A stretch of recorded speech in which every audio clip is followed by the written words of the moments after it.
Hello students, welcome back to your Batch 0 to Hero. My name is Udisha and here I am with another session of important vocabulary for all of you. जितने भी लोग ये classes देख रहे हैं उन्हें पता है कि अभी हम अपने vocabulary मॉड्यूल पे काम कर रहे हैं जहाँ पर मैं आप लोगों को यूजफुल हिंदी वर्ड्स को इंग्लिश में कैसे यूज़ करते हैं, क्या उनका मीनिंग होता है, ये सिखा रही हूँ। तो सभी से मेरा निवेदन है कि कृपया अपनी ना जो नोटबुक वगैरह है उसको बहुत ध्यान से बनाओ, फॉर्म करो, रिवाइज करो, ज़्यादा वर्ड्स को यूज़ करो। Don't keep using the same boring common words every day, right? You have to make sure that you're using the proper words, the nice words, okay? अब यहाँ पर देखते हैं कि हमारे जो आज के वर्ड्स हैं, देखो हम कोशिश कर रहे हैं कि एक दिन में एक अल्फ़ाबेट वाले वर्ड्स को यूज़ कर पाएँ। Just 1 second guys.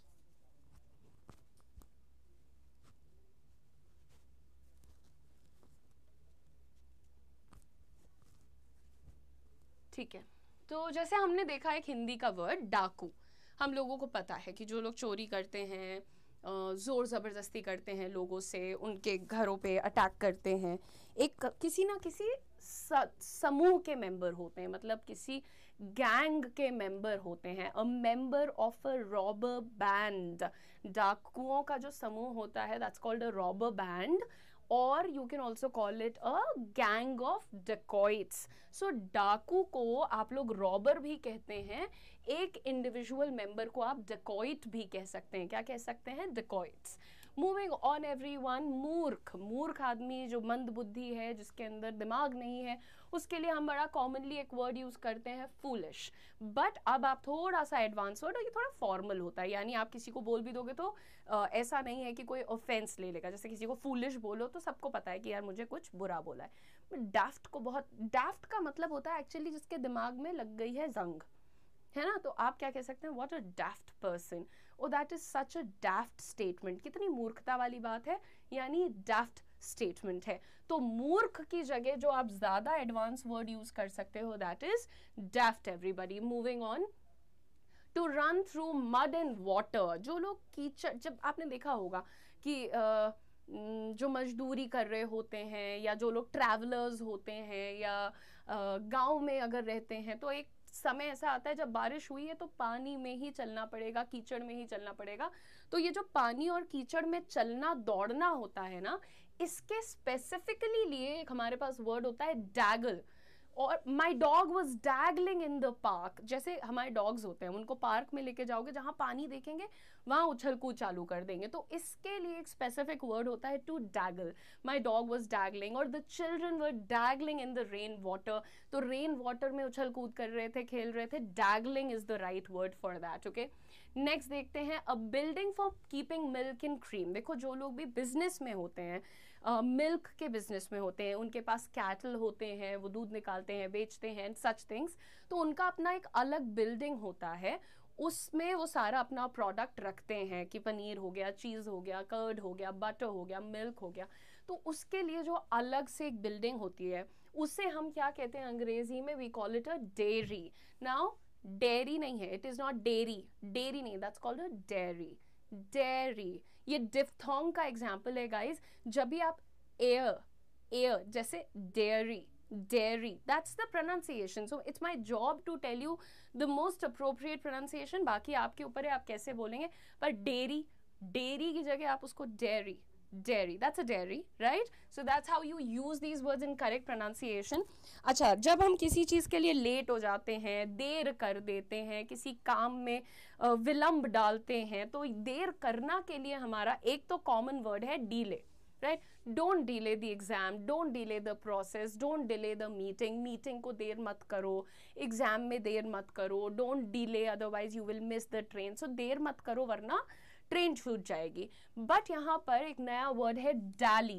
Don't dally the meeting, don't dally the examination, don't dally your preparation. अपनी तैयारी में देर मत करो। So dally वर्ड को आप यूज करते हैं देर करना के लिए। अच्छा, एक चीज और देखो, जानवरों में एक और वर्ड होता है, जैसे शीप या काउ या बफलो या हॉर्स, इनमें मदर एनिमल्स होते हैं, है ना? एक गाय होती है, उसी के 4-5 बच्चे होते हैं, वो बच्चे भी बड़े हो जाते हैं, तो लोगों की पूरी पूरी डेयरी बिजनेस खड़ा हो जाता है ऐसा। तो ये जो मदर एनिमल्स होती है ना, इनके लिए एक बड़ा कॉमन सा वर्ड होता है, and the word is damn, ठीक है।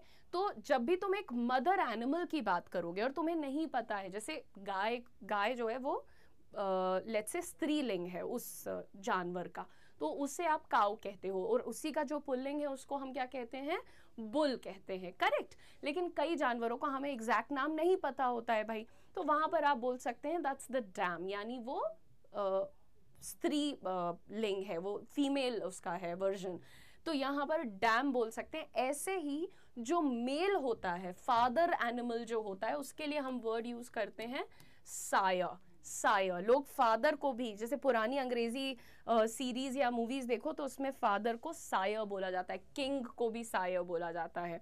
अच्छा, किसी चीज का नुकसान हो गया, हानि हो गई, किसी चीज को चोट पहुंच गई, तो वहां पर हम कहते हैं डैमेज। कॉमनली अवेलेबल वर्ड है हार्म, यानी मेरे किताबों को हानि मत पहुंचाना, डोंट हार्म माई बुक्स। दूसरा ये भी कह सकते हो, don't damage my books. So harm and damage, harm and damage. Focus on your pronunciation, क्योंकि it is very possible that you guys are using most of these words, but you're not using them in the right manner, or maybe you're not very confident about those words, so you have to be a little careful. अच्छा, एक lady को, lady और woman में एक फर्क होता है। पुराने जमाने में जो थोड़े हाई रैंकिंग लोग होते थे, ज्यादा पैसे वाले होते थे, पॉसिबली ज्यादा एजुकेटेड होते थे, उन लोगों को लेडी कहते थे। वुमन हर कोई हो सकता है। तो जो ज्यादा ग्रेसफुल, एलीट, सोफिस्टिकेटेड टाइप के लोग होते हैं, उन्हें हम लेडी कहते हैं। इसीलिए किसी को रिस्पेक्ट देते हैं तो कहते हैं द लेडी फर्स्ट, यानी स्त्री पहले। अब यहाँ पर इनके लिए जो दूसरा वर्ड आप यूज कर सकते हैं, that is a dam. Oh, that's a beautiful dame, or she's a beautiful dame. That dame is waiting for you. So dame और lady दोनों formal होते हैं, respectful होते हैं. You can use that for ladies. Next देखते हैं, जब बहुत ज़्यादा ठंड लग रही होती है ना, कहते हैं यार बहुत ठंड, there's a chill in the air.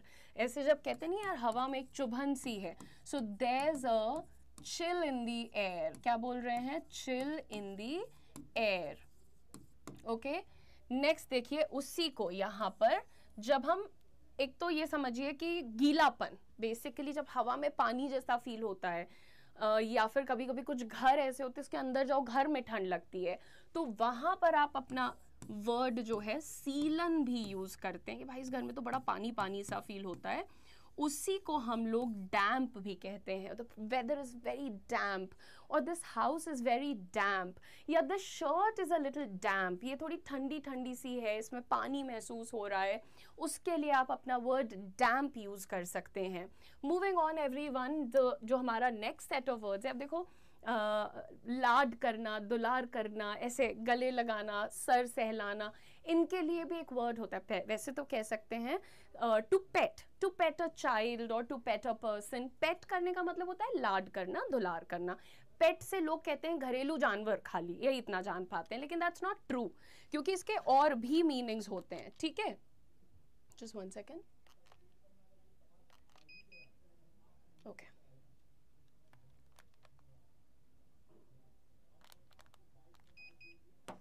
ठीक है, तो अब लाड करने के लिए जो दूसरा वर्ड है, दैट इज टू डैंडल।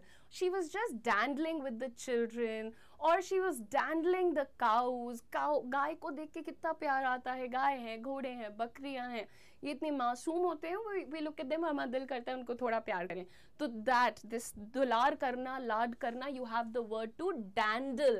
देखो अभी कीचड़ में दौड़ना को क्या बताया था, to daggle, daggle, but this is to dandle everyone. Moving on, scarf on the head. So the dry skin on your scalp, पहली चीज तो आपका जो ये सर का स्किन है, ये जो तुम्हारे सर के ऊपर एक स्किन है जिसके ऊपर से बाल निकले हैं, इस स्किन को कहते हैं स्कैल्प। ठीक है, क्या कहेंगे आज से, स्कैल्प कहेंगे।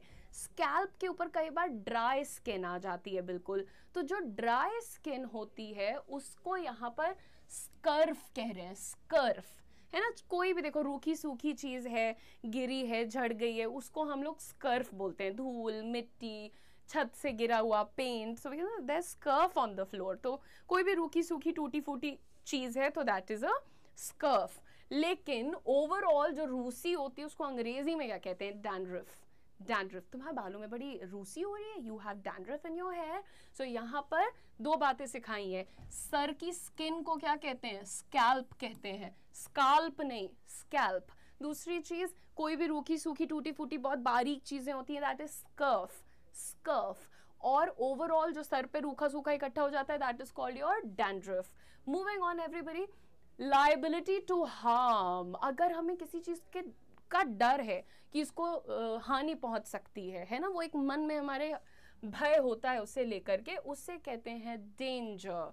हमें लगता है कि अरे यार नहीं, मुझे लगता है कि यार ये मेरे फ़ोन को नुकसान पहुंचा देगी, my phone is in danger, right. Liability का मतलब होता है बेसिकली जिम्मेदारी, बोझ। यार ये तो बोझ बन गई है, she is become a liability, इस तरह से हम बात कर सकते हैं। लाइबिलिटी होती है बेसिकली जो आपके ऊपर जिम्मेदारी आ पड़ी है, यानी वो आपकी कोई सहायता नहीं करी, वो आपकी जिम्मेदारी है, आप ही उसको घसीटो, चलाओ, आगे बढ़ाओ, सॉर्ट, ठीक है। Moving on everyone, to surprise, किसी को सरप्राइज कर देना, and it's a very common word to dazzle, है ना। I was dazzled by her presence, मुझे तो इतना सरप्राइज हुआ था जब मैंने उसको वहाँ मौजूद देखा। I was dazzled. और कभी कभी हमें कोई चीज़ बहुत सरप्राइजिंगली खूबसूरत लगती है, बहुत, तो हम कहते हैं व्हाट अ डैज़लिंग परफॉर्मेंस। डैज़लिंग यानी बिल्कुल आश्चर्यचकित कर दिया, तो ये वर्ब है टू डैज़ल, यानी किसी को आश्चर्यचकित कर देना। और अगर किसी का परफॉर्मेंस तुम्हें बड़ा अचंभित कर देता है, बहुत अंदर से खुशी होती है देखकर, तो एडजेक्टिव की तरह यूज करना, बोलोगे dazzling, what a dazzling dress, what a dazzling performance, what a dazzling house। मैंने तो सोचा ही नहीं था कितना खूबसूरत होगा। नेक्स्ट देखते हैं यहाँ पर, व्यापारी को आप क्या कहते हैं? बिजनेसमैन कहते हैं, लेकिन आप उसे ट्रेडर भी कह सकते हैं और डीलर भी कह सकते हैं। हाँ, ये तो कप्स में डील करते हैं, he is a dealer of cups, she is a dealer of carpets. तो जिस चीज में भी आप व्यापार कर रहे हैं उसके आप डीलर हैं या फिर ट्रेडर हैं। मूविंग ऑन एवरीवन, बिलवेड, कोई जो आपको बहुत प्रिय है, जो आपका बहुत खास है, उसको पहले तो डियर डियर डियर बोलना बंद करो, गंवारों की लैंग्वेज होती है, don't use this word. Dear आप कैसे हो, डियर आप क्या कर, don't talk like this please, this is not nice, और इसका बहुत मजाक उड़ाया जाता है। पहली चीज, अगर तुम्हें ये कहना है कि अरे ये बच्चा तो मुझे बहुत प्यारा है, बहुत करीबी है, मेरा भतीजा है या भाई है, जो भी, तो आप क्या बोलोगे? He is my beloved brother. क्या? बिलव्ड नहीं, the pronunciation is beloved, beloved, right. लेकिन साथ ही साथ आप यहाँ पर वर्ड देख रहे हैं डियर। अब मैंने कहा हर वक्त डियर डियर मत करो, हाँ मत करो, लेकिन जैसे तुम एक मेल लिखते हो, किसी को व्हाट्सएप मैसेज करते हो और वो फॉर्मल है, तो वहां पर सिर्फ लिखो डियर सर, डियर मैम, ठीक है, इस तरह से, ठीक है, ऐसे लिखो। तो फॉर्मली बात करना अलग होता है। अब लोगों ने आदत डाल ली है, और डियर कैसी हो, व्हाट इज दिस डियर, हर बात पे डियर कैसी हो, ये बहुत ही गलत तरीका है बात करने का, और इसका कोई मीनिंग भी नहीं है। अच्छा, किसी भी चीज की अगर कमी है, किसी भी चीज की कमी है, सिर्फ खाने की नहीं, यहां पर लिखा है कि खाने की कमी, scarcity of food, scarcity of water, money, friends, वहां पर हम एक यूज, स्कार्सिटी का मतलब होता है कमी, ठीक है। जैसे हम लोग कह सकते हैं there scarcity of friends in my life, मेरे जीवन में दोस्तों की कमी है। स्कार्सिटी, स्केयरसिटी नहीं है ये, scarcity, there scarcity of friends in my life. लेकिन आप क्या बोल सकते हैं? There is dearth of friends in my life, मेरे जीवन में दोस्तों की कमी है। डर्थ, डियर्थ नहीं है ये, क्या है? डर्थ है। So please be careful. Next word देखो, बेवकूफी की अंग्रेजी सबको पता है, बेवकूफ की, नॉट बेवकूफी, ठीक है। अगर तुम्हें किसी को कहना है कि अरे यार ये तो बहुत ही बेवकूफ आदमी, इसको बार बार समझाओ समझता ही नहीं है, तो कोई ऐसा इंसान जो आपकी बार बार समझाई गई बात भी नहीं समझ पाता, उससे आप कह सकते हैं डिमविट, ही इज अ डिमविट, बहुत ही मूर्ख आदमी है, ही और शी इज अ डिमविट। यहाँ पर आपके जो वर्ड्स की लिस्ट है मैं खत्म करूंगी, अप्रॉक्सीमेटली 20 वर्ड्स का मेरा टारगेट था, होपफुली कब एक और है। मूर्ख के लिए आप डॉल्ट यूज कर सकते हो, ठीक है। जैसे मैंने अभी आपको बताया था ना, फूलिश के लिए ही मैंने आज आपको कितने वर्ड्स बता दिए, एक बताया डैफ्ट, दूसरा बताया डॉल्ट, तीसरा बताया डिमविट। ठीक है, अब देखो तुम्हारे पास 3 वर्ड्स हैं, तो तुम अलग अलग तरीके से लोगों को ताने मार सकते हो, बस खुद इनमें से कुछ मत बनो। सामने वालों की बात सुनो, पहले से जज करके मत बैठो, ये मत सोचो कि मैं तो बहुत इंटेलिजेंट हूँ, बाकी लोग गंवा रहे हैं। लेकिन अपने ऊपर साथ साथ काम करने के साथ साथ दूसरों को भी जज करना थोड़ा अलाउड है। लेकिन अपने ऊपर काम नहीं कर रहे हो और सिर्फ दूसरों को जज कर रहे हो, फिर तो ये सारी चीजें हम लोग के लिए बन जाएंगी कि ऐसा लगेगा कि खुद तो कुछ आता नहीं, दूसरे को जज कर रहे हैं, ये गलत बात है। तो यहाँ पर दोस्तों आप लोगों के आज के वर्ड्स को करते हैं खत्म, आज की क्लास को करते हैं खत्म। पीडीएफ भी मिल जाएगी, क्लास भी मिल जाएगी, बस ये वर्ड्स भूल जाओगे अगर आप रिवाइज नहीं करोगे। तो keep revising, keep shining, see you guys with the next video in the next class. All the very best, thank you so much.